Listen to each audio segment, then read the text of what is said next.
আপনি কাঁদছেন নাকি বাকের ভাই? হুমায়ুন আহমেদ নির্মিত কালজয়ী ধারাবাহিক কোথাও কেউ নেই বাংলাদেশ টেলিভিশনের ইতিহাসে অন্যতম জনপ্রিয় একটি নাটক। 1980-র দশকের শেষে প্রচারিত এই নাটক শুধু টেলিভিশনে নয়, বরং পুরো দেশেই ফেলেছিল অকল্পনীয় সাড়া। নাটকের মূল কেন্দ্রবিন্দুতে ছিলেন বাকের ভাই নামের একটি চরিত্র। কেন্দ্রীয় এই চরিত্রে অভিনয় করেছিলেন আসাদুজ্জামান নূর।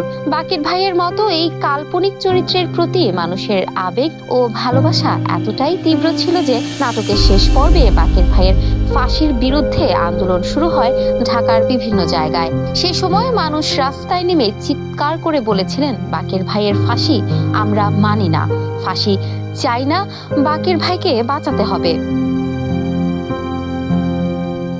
হুমায়ুন আহমেদ রচিত এই নাটকটি সাধারণ মানুষের মনে এতটাই আলোড়ন সৃষ্টি করেছিল যে তৎকালীন প্রধানমন্ত্রী বেগম খালেদা জিয়াও পরিচালক মোহাম্মদ বরকতুল্লাহকে অনুরোধ করেছিলেন কোনোভাবে বাকের ভাইয়ের ফাঁসির রায় পরিবর্তন করা যায় কিনা। কিন্তু লেখক হুমায়ুন আহমেদ এই কথা মানতে নারাজ ছিলেন। তিনি জানান, গল্প কখনো জনমতের চাপে বদলে যাওয়ার জন্য নয়।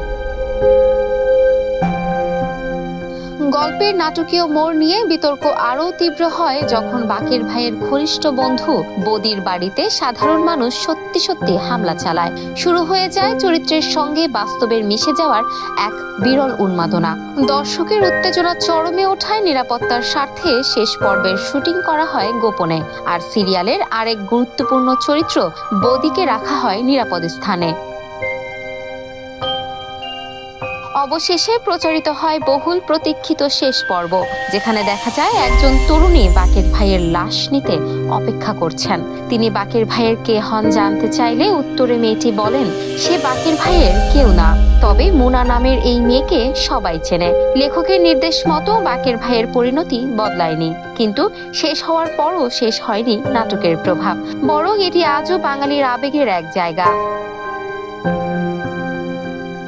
কোথাও কেউ নেই রয়ে গেছে টেলিভিশনের ইতিহাসে এক অমর স্মৃতি হয়ে, আর বাকের ভাইয়ের ফাঁসির এত বছর পরও তিনি আজও বেঁচে আছেন দর্শকের হৃদয়ে। Desk report, campus Times.